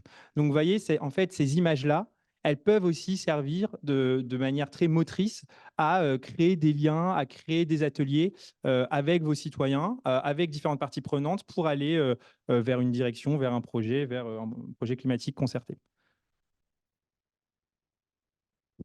Donc c'était le dernier cas d'usage. Et donc, voilà, si jamais vous êtes soit une commune de la métropole ou un établissement public territorial, soit un acteur de l'innovation qui développe des solutions IA, juste vous rappeler voilà, qu'on a ces deux programmes qui peuvent être à votre disposition. Innover dans la ville, on prend des dossiers au fil de l'eau. Et donc, il suffit d'aller sur le site internet de la métropole pour trouver les différentes informations. Et Quartier métropolitain d'innovation, on va lancer un appel à candidature pour recruter donc, de nouveaux porteurs de solutions en avril prochain. Donc, pour plus d'informations, on vous a mis le mail en dessous. Oui, on va applaudir. Est-ce qu'il y a des questions sur ce qui vient d'être présenté par Éloi et Hubert? Oui. Le micro passe.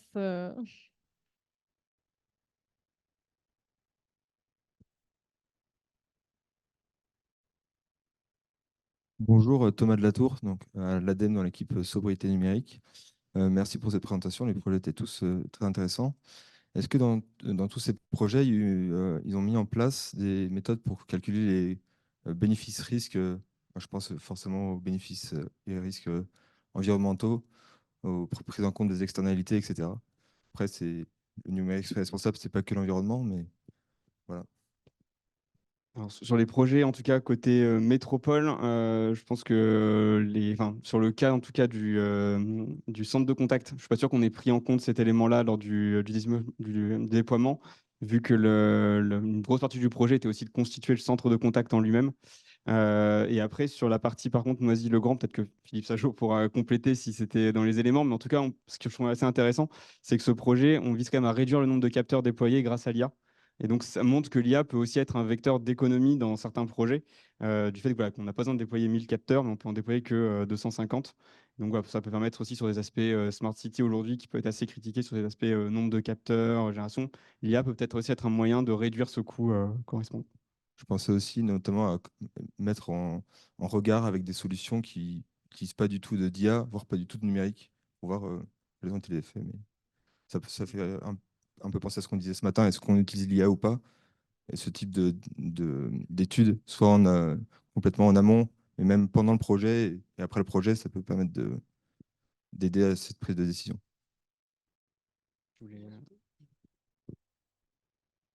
Alors,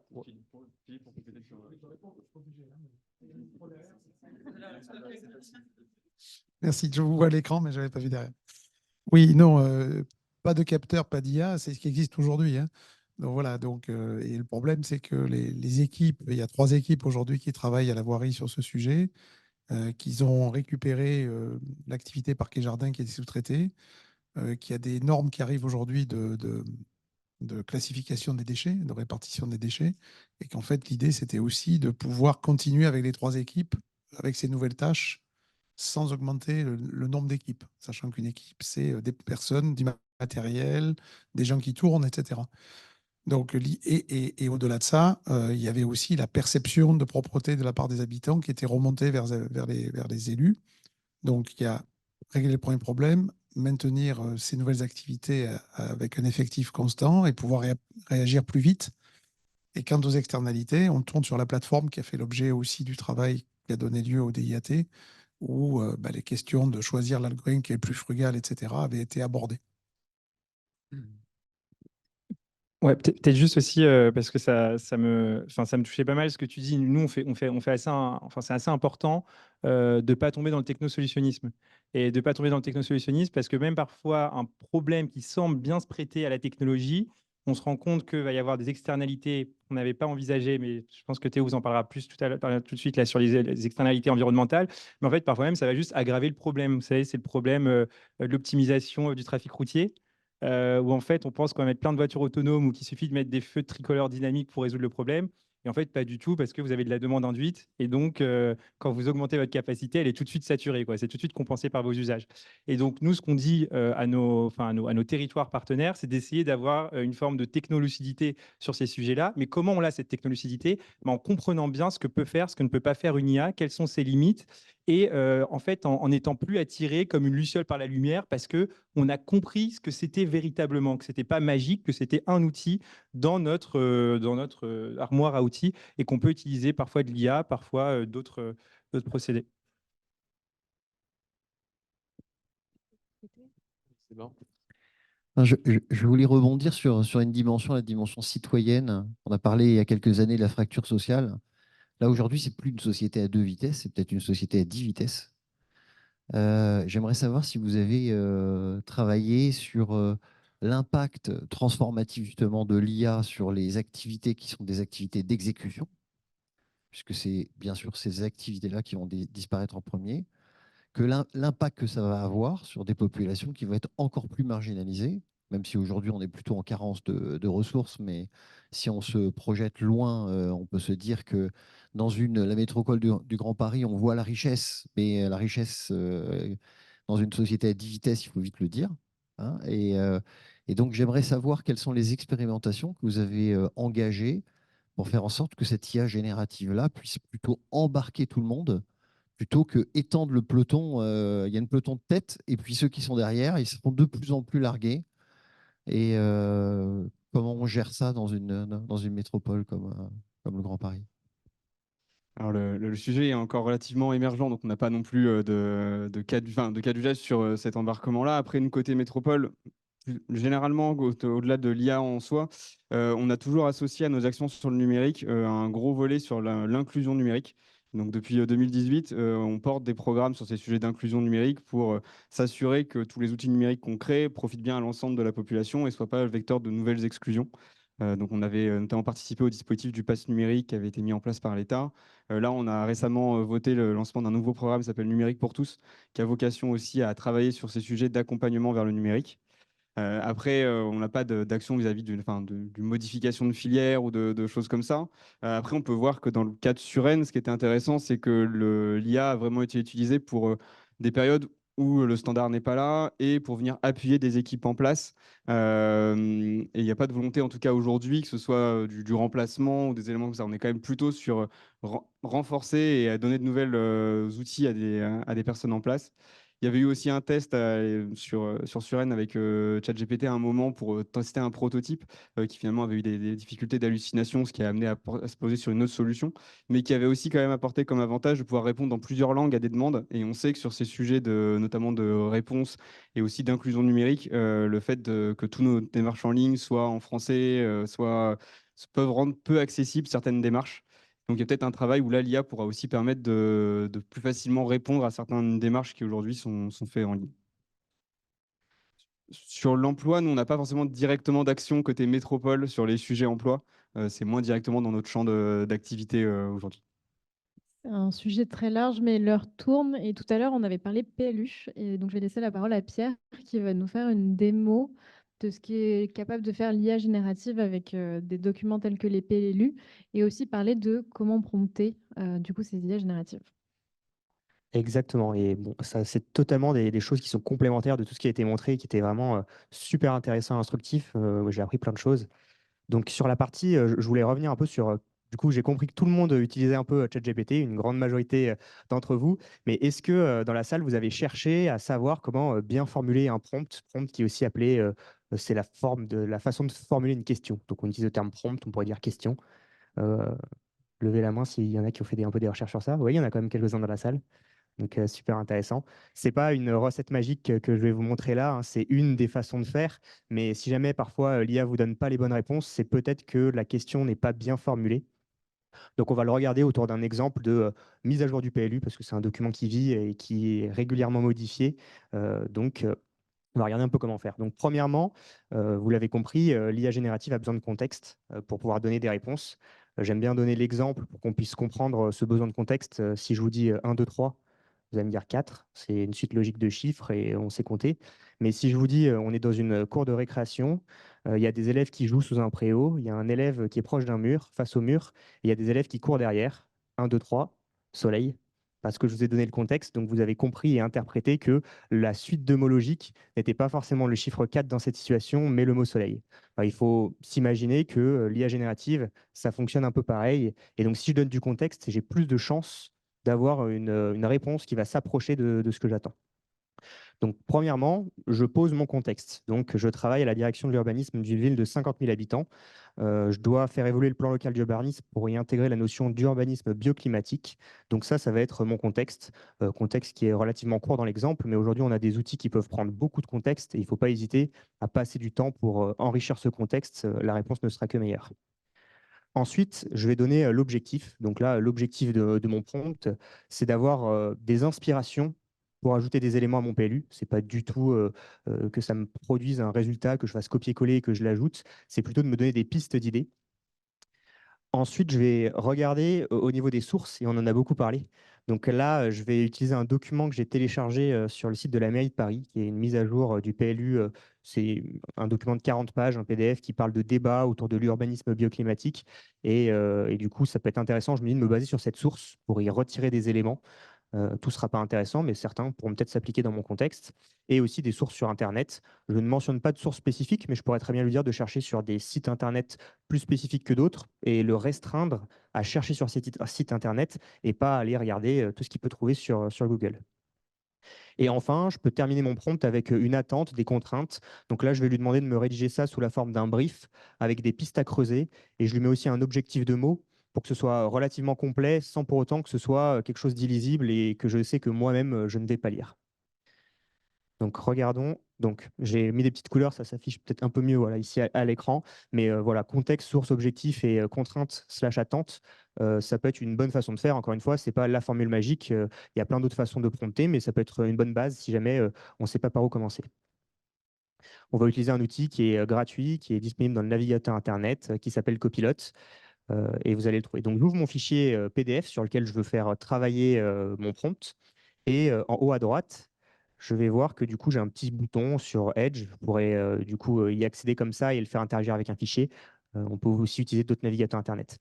Je colle mon prompt qu'on vient de rédiger ensemble et on va voir un peu la réponse qui me génère. Et du coup, il y a forcément un petit temps de latence au début. Et on voit qu'il fait, en plus du coup du document, des recherches sur l'urbanisme bioclimatique, le plan local d'urbanisme. Ça, c'est important, ça nous permet un peu de comprendre comment l'algorithme raisonne. Ce n'est pas une boîte noire magique. Et on va voir qu'il va commencer à nous rédiger donc, un brief sur l'urbanisme bioclimatique. Donc la réponse, c'est un enregistrement, c'est en temps réel. Donc parfois, il y a des petits temps de latence, hein, ce n'est pas instantané. Et on voit aussi un premier élément qui est intéressant dès le début. On voit qu'il nous souligne une première partie de réponse et qu'il y a une petite partie en savoir plus à la fin où il met la source. Donc ça, c'est hyper intéressant. Je vais pouvoir vérifier l'ensemble de sa réponse, sur quelle base documentaire, site internet il se source, et pouvoir aussi potentiellement à la fin, quand je vais reprendre mon message, supprimer certaines parties parce que je ne fais pas confiance à cette source, ça ne me dit rien, et je ne suis pas obligé de reprendre le message tel quel. C'est un message que je vais retravailler moi, et ça va me faire gagner du temps, ça va me donner des pistes, ça va me donner des idées, mais ce n'est pas du tout quelque chose que je vais prendre tel quel et réutiliser. Et je vais pouvoir aussi du coup utiliser les sources pour les citer si jamais j'écris un article ou je veux faire modifier le PLU et parler à mes collègues. Donc on voit que petit à petit, il répond.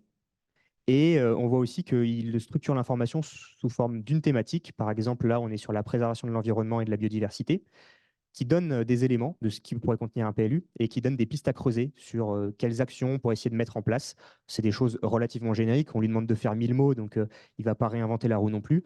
Mais ça peut nous permettre de commencer à créer un peu une première note pour voir comment faire évoluer le document. Il va rédiger la fin donc un peu plus rapidement.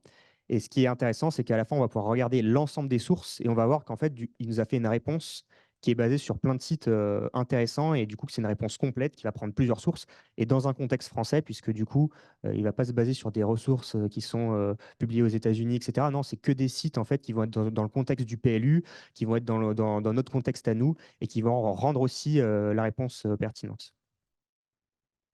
Donc là, il termine par une petite conclusion. On voit qu'on peut copier le petit texte à la fin, le télécharger aussi sous différents formats, PDF, Word ou autres. Et là, si j'appuie sur la petite flèche « En savoir plus », c'était une réponse qui était basée essentiellement sur le site de la Ville de Paris, la Banque des territoires, des sites du coup, les collectivités locales, etc. Aussi, je vois qu'il y a une petite site enquêteur que je ne connais pas du tout à la fin. Si je clique sur le petit lien, je me retrouve sur la page. Je peux continuer à chercher de l'information, à creuser pour préparer ma réponse. Et c'est du coup un peu une nouvelle façon d'utiliser l'IA générative pour rechercher de l'information. Ça me fait une réponse assez complète en utilisant plusieurs sources. Donc voilà un peu une première façon. Autour d'un prompt bien structuré, on est généralement pas trop déçu de la réponse, même si, et ça a été dit, parfois, si jamais je mentionne un élément à la fin du prompt ou au début, j'aurai une réponse totalement différente et il ne faut pas hésiter quand ça ne va pas aussi à recommencer la réponse. Parfois, en formulant exactement la même question, mais en la remettant dans l'algorithme, on a une réponse qui nous convient. Je ne sais pas si ça vous inspire, si vous avez des questions sur cette première démonstration.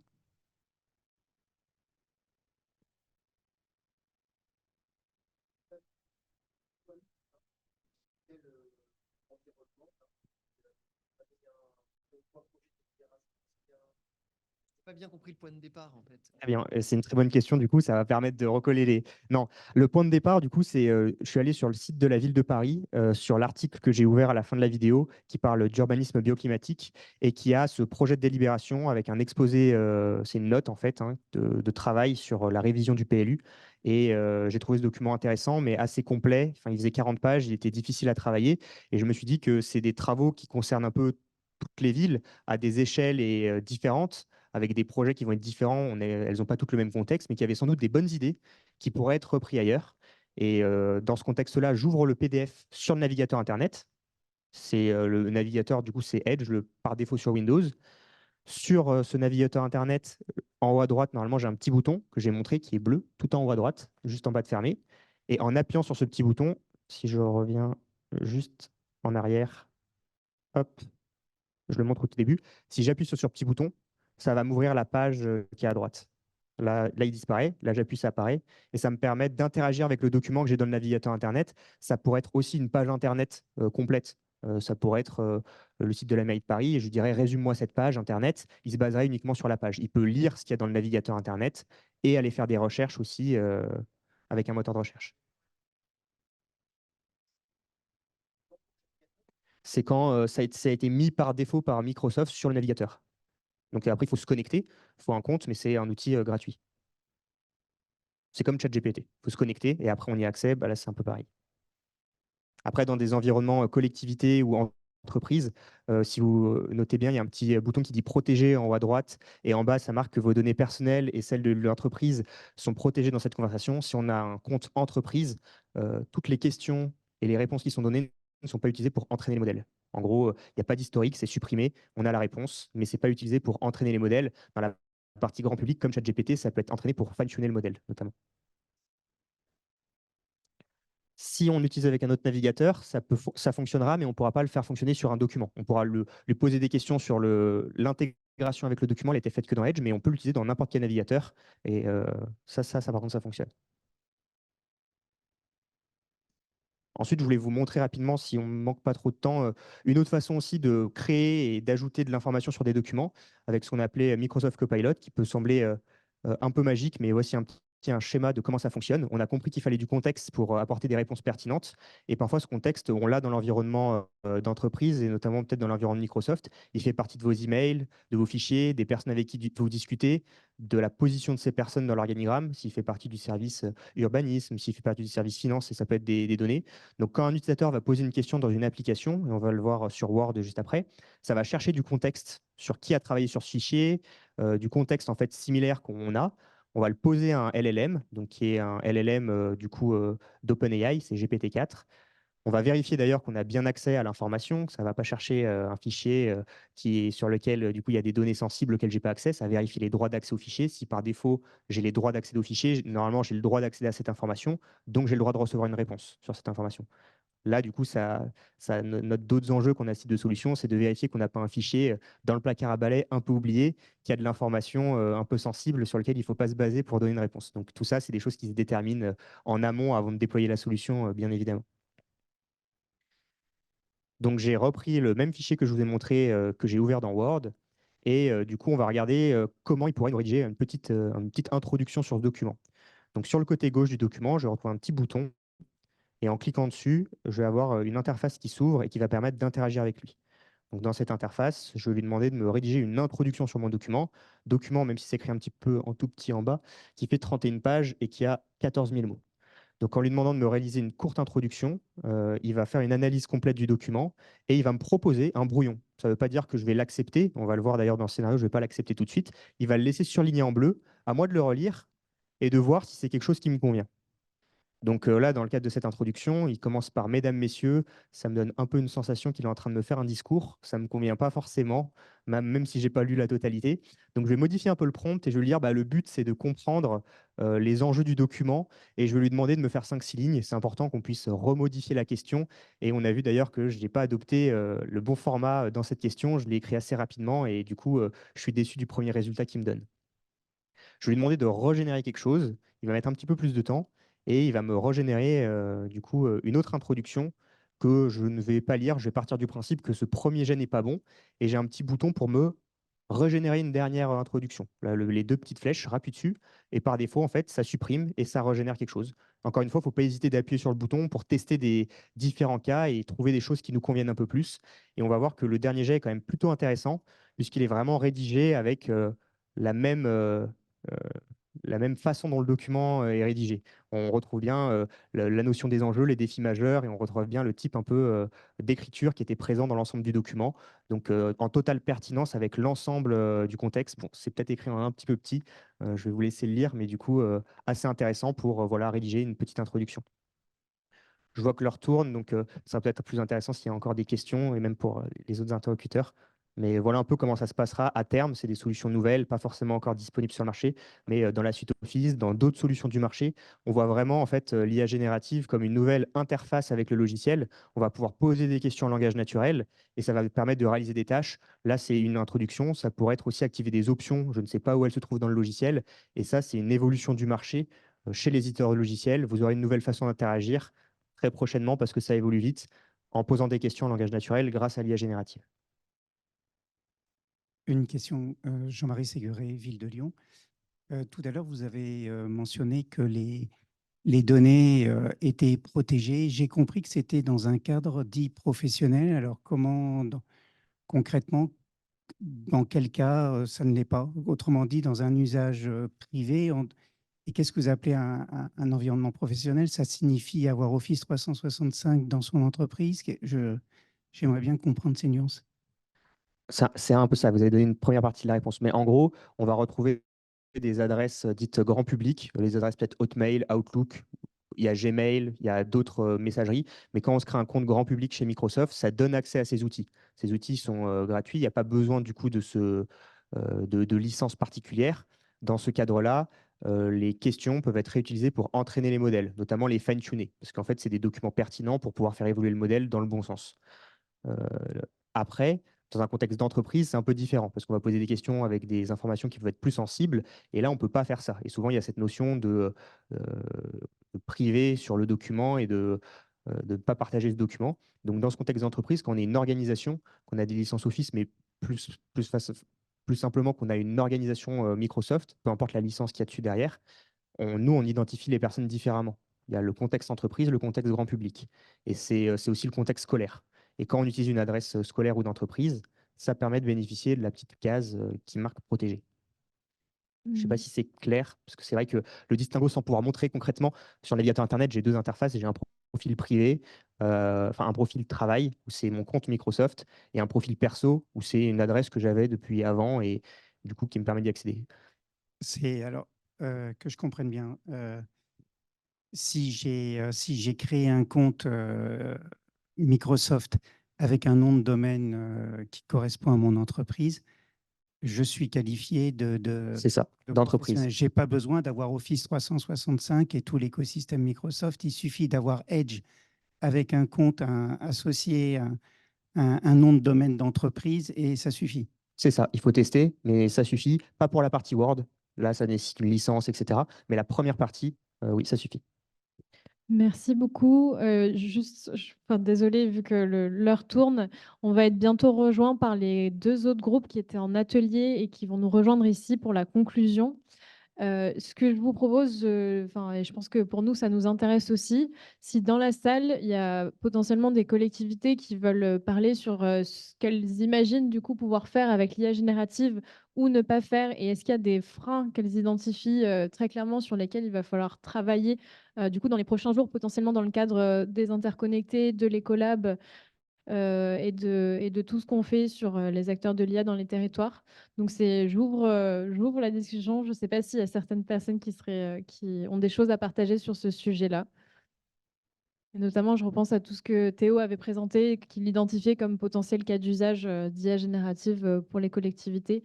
S'il y en a sur lesquels vous dites pardon, qu'il faut particulièrement avancer dès à présent. Et s'il n'y a pas de commentaire, Marc, je pense qu'on peut prendre ta question. Je crains que ce ne soit pas complètement une question parce que je signale à ceux qui n'ont pas Office ou qui n'ont pas Edge que l'excellent blog Outils froids au pluriel, qui est un blog top de suivi de la technologie, a fait un test comparatif sur 15 outils de ce type-là. Les trois qu'il retient, c'est Bing Copilot, ChatGPT 4 et Perplexity.ai que j'utilise maintenant. J'ai été converti par ça. Donc, voilà, il y a d'autres choix si vous avez d'autres pratiques que les miennes, évidemment. Et ça vous permet de faire votre choix en fonction de vos propres besoins, pratiques, habitudes, expériences, etc. Donc, outils froids, ça permet d'avoir le panel de ce qui existe aujourd'hui. Puis il écrit que de toute façon, dans 5 ou 6 mois, ça sera autre chose. Merci, Juliette. Merci beaucoup. Est-ce qu'il y a d'autres questions ou commentaires? Et je ne sais pas si les panélistes avaient des regrets sur des choses qu'ils auraient voulu dire et qu'ils n'ont pas dit. Je reviens peut-être juste sur la question de l'impact environnemental et de genre la balance bénéfice-risque. Je pense qu'on en avait parlé ce matin, mais je n'ai pas eu la chance d'être là, donc je vais peut-être donner un petit avis là-dessus. C'est un sujet, je dirais que j'ai une bonne nouvelle et deux mauvaises nouvelles. La bonne nouvelle, c'est que l'IA, ça consomme pas tant d'énergie que ça. La mauvaise nouvelle, c'est que c'est un impact beaucoup plus grand que ce que vous pouvez imaginer. Et la deuxième mauvaise nouvelle, c'est qu'en vrai, j'en sais rien parce qu'on n'a pas les données pour le savoir. Donc, en gros, des chiffres derrière un peu tout ça pour se rendre compte. En pratique, fabriquer des IA, même les plus grosses, c'est autour de, enfin, si je parle en émissions de CO2, qui est un des sujets environnementaux, c'est genre maximum 500 à 1000 tonnes de CO2, ce qui est l'équivalent d'une petite entreprise française ou vraiment enfin, c'est 0,000000001% des émissions de la France. L'utilisation avec l'IA générative, c'est déjà un autre sujet. Et la vraie question, c'est le nombre d'utilisateurs qu'il y a derrière. Et c'est un truc qui, pour le coup, qui est nouveau dans le monde de l'IA. C'est l'adoption par un grand nombre d'utilisateurs qui fait que même si c'est peut-être pas beaucoup unitairement, mais que c'est quand même déjà un petit peu plus que d'autres usages numériques, si on a 180 millions d'utilisateurs par jour, ça commence à devenir énorme. Et les grandes estimations, même si en vrai on ne sait pas trop, c'est que ça va autour du million de tonnes de CO2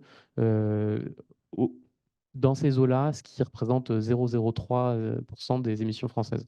Ça reste encore, quand on a une vue globale, très important, mais pas si important que ça.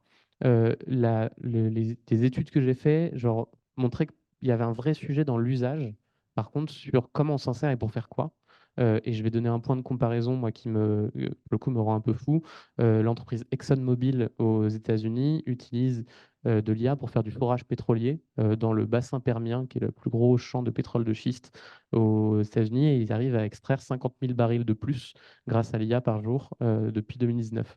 Ça représente 20 000 tonnes de CO2, ce qui, en gros, par jour, représente 2 mois de ChatGPT, tout confondu. Et donc, l'usage de l'IA en tant que tel pour des activités diverses et variées a potentiellement beaucoup plus d'impact que les data centers, ce qui est à la fois une bonne et une mauvaise nouvelle, parce que ça veut vraiment dire que c'est aussi des questions de choix, de qu'est-ce que je vais faire avec ces technologies-là, à quel endroit je vais les utiliser et pas. Et on revient sur des questions de lucidité sur l'usage, et après, c'est de la lucidité sur la manière de faire et de penser à se dire, il faut quand même que je mesure le côté coût-bénéfice, qui est en vrai très rarement fait, quoi. J'espère que ça donne quelques clés en plus. Je vous ai une question. Merci. Juste pour rebondir sur ce sujet, est-ce qu'on sait aussi l'impact de la recherche en intelligence artificielle? Je pense notamment au fait que on sait combien coûte un modèle entraîné, mais combien de modèles différents on a testé avant de sélectionner ce modèle, notamment avec la recherche des hyperparamètres. Il y a aussi plein de modèles qu'on jette à la poubelle parce qu'il y a une erreur de code qui fait que on ne va pas jusqu'au bout. Et est-ce que c'est un impact ou finalement c'est peanuts? Même si ça fait partie de l'apprentissage, ça peut être aussi une manière d'innover et de faire de la recherche de manière plus responsable que d'avoir ces bonnes pratiques? Non, il y a très peu de vision globale là-dessus. Mais en ordre de grandeur, mon intuition, c'est que c'est vraiment pas grand-chose. Des assez gros algorithmes génératifs type large language model, GAN et compagnie, au final, c'est quand même assez récent. Je prends l'exemple de Croissant LLM dont je parlais tout à l'heure, qui a été fabriqué, alors certes, avec une électricité française assez décarbonée. Je l'ai lu hier, je crois que c'est 500 grammes de CO2 la fabrication. Ce qui est 500 grammes de CO2, c'est un demi-repas végétarien, quoi. Donc, même si on prend une estimation très large qui est que tous les modèles sont à peu près pareils et qu'il y en a par exemple sur la plateforme Hugging Face 500 000 qui sont en open source, donc disons 1 million, ça fait quand même quelque chose qui, à la fin, est un peu gros, mais franchement ridicule par rapport, pour le coup, à l'utilisation en temps réel et à l'usage. Et donc, ça m'inquiète pas trop, mais c'est aussi à nouveau, c'était ça mon troisième point, c'était qu'en vrai, on ne sait pas trop. Il faudrait faire ce calcul, mais si on fait genre juste sur un coin de table, malgré les erreurs, en fait, c'est pas si énorme que ça. Et juste pour rebondir et en même temps pour prolonger ton questionnement sur les modèles qui sont utilisés en recherche, il y a une organisation qui s'appelle Tomorrow, qui a été créée par Olivier Corradi, qui est un Français, mais qui maintenant est basé à Copenhague. Et donc, en fait, il utilisait justement plusieurs modèles, on va dire, algorithmiques pour être capable de voir en temps réel à quel point l'énergie utilisée par un pays est carbonée. Alors, en France, compliqué, mais par exemple, dans les pays du Nord, en fait, ça se fait bien de voir à ce moment-là, est-ce que cette énergie est plutôt, quelle est l'intensité carbone de l'énergie consommée. Et alors, pourquoi je te parle de ça? Parce que on échangeait, il disait par exemple une pratique, quand tu es chercheur, ça va être de décaler le temps de travail de ton modèle vers un moment de consommation, vers un moment de disponibilité d'énergie décarbonée. Donc, tu vois, ça rejoint la bonne nouvelle de Théo, qui est de dire que comme ça vient aussi des usages, eh ben, on a aussi la possibilité par les usages, peut-être en ayant accès à l'information au bon moment, de décaler nos modes d'utilisation de ces IA ou de technologies en général vers des moments où on a une énergie un peu mieux, un peu plus décarbonée, quoi. Et ça peut se faire de manière automatique aussi parfois. Enfin, il y a des personnes qui travaillent à faire en sorte que quand ça demande énormément de puissance de calcul, bah, automatiquement, tu vas faire tourner ton modèle la nuit ou dans un moment où il y aura de l'énergie décarbonée disponible. Mini précision, le seul truc à faire attention par rapport à ce que je disais, c'est, je disais genre, massification des usages, c'est ça le gros problème environnemental. Enfin, non, un des deux. L'autre petit point, c'est quand même la génération d'images. Là, pour le coup, c'est pas anodin. C'est un des usages qui est le moins anodin. Générer une image avec un algorithme comme DALL-E ou compagnie, c'est, je crois, l'équivalent d'une charge de téléphone en électricité. Donc, il y a un excellent papier de recherche d'une chercheuse que tu as mentionné tout à l'heure, qui s'appelle Sacha Lucioni. Le papier s'appelle Power Hungry Processing, qui est sorti en décembre, qui a justement comparé tous les types d'applications de l'IA. Il y en a 25, je crois, et en moyenne, combien ça représente en termes d'énergie consommée. Et donc, ça change aussi un petit peu. Enfin, ça nous fait dire, OK, ce truc-là, ça va jusqu'à un certain point, il faut faire attention. La génération d'images, c'est le point le plus, qui est bien au-dessus et sur lequel il faut faire le plus attention. Très bien, merci beaucoup à nos intervenants. On va avoir une très courte pause intellectuelle, puis après, la clôture va arriver. Restez là parce qu'on va avoir un petit compte-rendu de ce qui s'est passé dans les 2 autres ateliers pendant que nous étions ici. Et on terminera donc vers 16h30 ou un tout petit peu après 16h30, mais ça ne devrait pas trop déborder. Voilà, merci beaucoup.